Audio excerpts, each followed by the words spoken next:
Why doesn't Sean Strickland throw his right hand? This is my question to all MMA fans. Leave it in the comments section below. It's clear that he could have won this fight against Dricus. All he needed to do was throw his right hand. I even made a video before this fight saying the one thing Sean Strickland must do is follow up the jab. And he didn't. He just never did. Go and watch the first round again, or at least, it wasn't a great fight. It was very defensive. If you like looking at good blocking and things like that, watch this fight. You'll see a lot of good blocking from Strickland. But even with that said, skip to the first round and watch his coach talk to him and listen to what he says. He says you have to believe in your right hand. You have to believe in your right hand. This fight is looking like the last one. You can't let him build momentum. Believe in your right hand. Why is the right hand so important, guys? It's important because the jab is a setup punch. The jab is not a punch that you just leave out there by itself. You have the jab. It's like an appetizer, bro. You don't go to a restaurant and just order an appetizer and be out.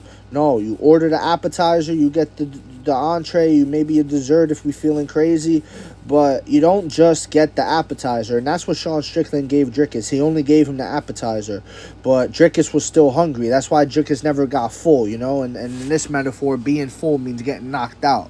You never saw him hurt. You never saw him, oh, I'm stuffed. You never saw that from Dricus because you're only feeding him the appetizer, the jab. Throw the right hand. Jab, right hand to the body. Jab, right hand. Leg kick. Jab, left hook. Jab, feint jab, right hand. Jab, feint right hand, left hook. There's so many different things you could do off the jab to make things interesting. Jab, right hand, dive in for a takedown. That's another thing, too. Strickland can wrestle. Why can't you initiate a takedown? Dricus didn't really initiate the grappling. I think he shot for one takedown the whole fight. Throw him off. Show him that you will wrestle him too. Don't just wade in on some boxer, type of time. Look in the box with him. That's not going to work. If you look at Dricus from round one, he was throwing left punch, left kick, right kick. That's all 4 weapons. That's all, never mind the elbows and the spinning backs, the knees. Like Dricus was throwing all weapons, bro. Dricus was throwing head kicks with his leg. He was throwing lead leg kicks with his leg. He was throwing the rear kicks. He was throwing everything. Because he was mixing up the arts, the martial arts. And I just feel like Sean Strickland's distance game, his ability to gauge distance, Sean Strickland's ability to block and parry are so high level that he handicaps himself by not throwing more.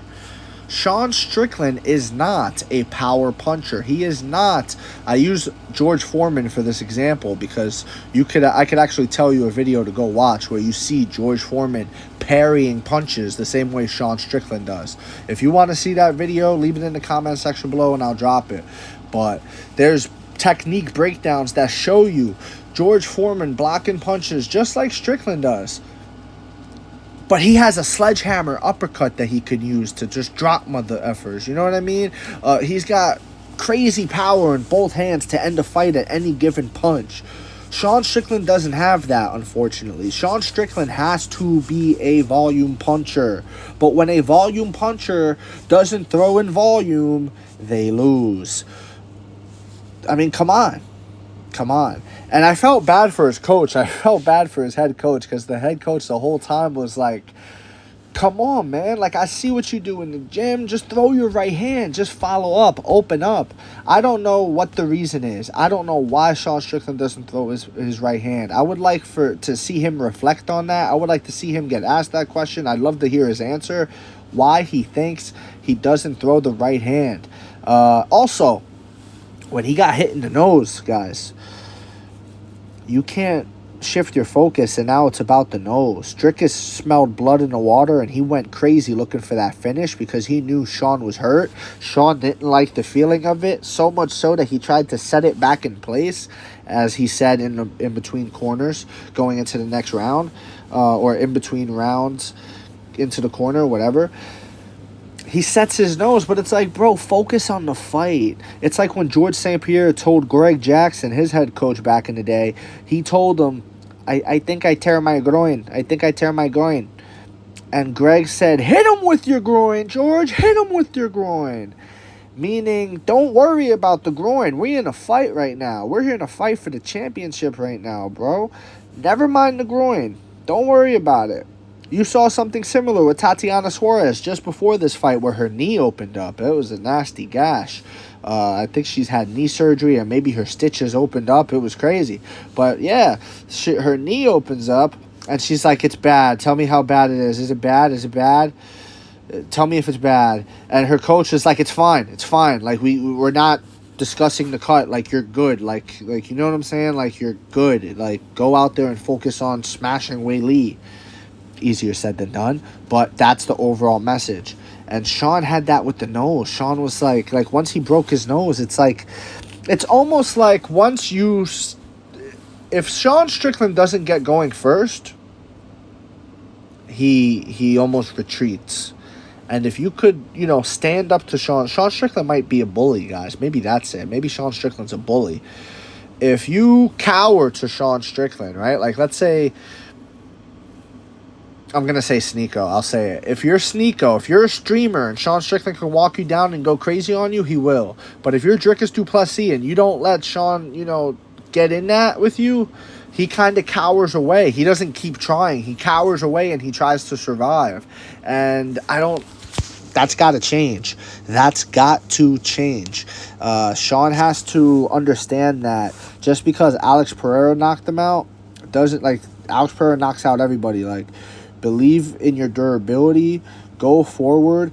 Don't be afraid to get hit, but also hit. You know what I mean? You're an accurate puncher. I think Sean Strickland can be champion again. I don't think he's too many fights removed. I think he's one of the biggest stars in the UFC. He's one of the biggest personalities, I should say. Maybe not a star, but he's certainly one of the biggest personalities who drives engagement. ESPN was posting about him.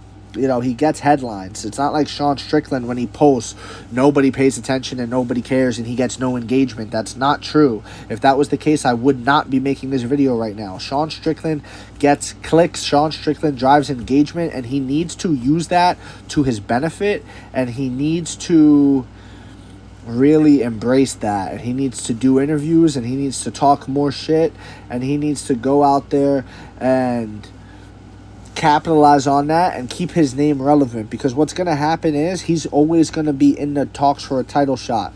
Always. He's just 1 or 2 wins away at all times.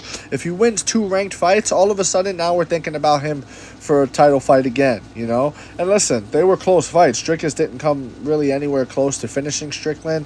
Strickland was just running away when his nose was hurt. But other than that, like, Dricus never really hurt Strickland once.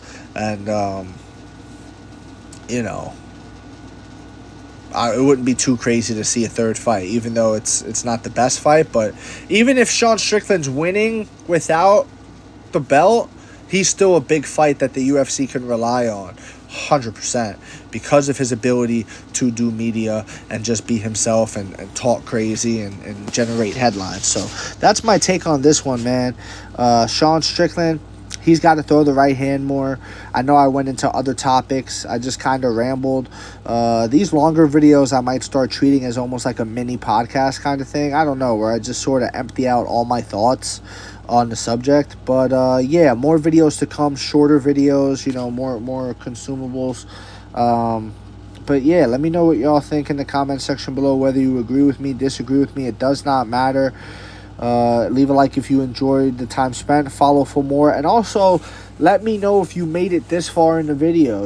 I want viewer retention. I want to hold you guys' attention. If you made it this far into the video, please let me know.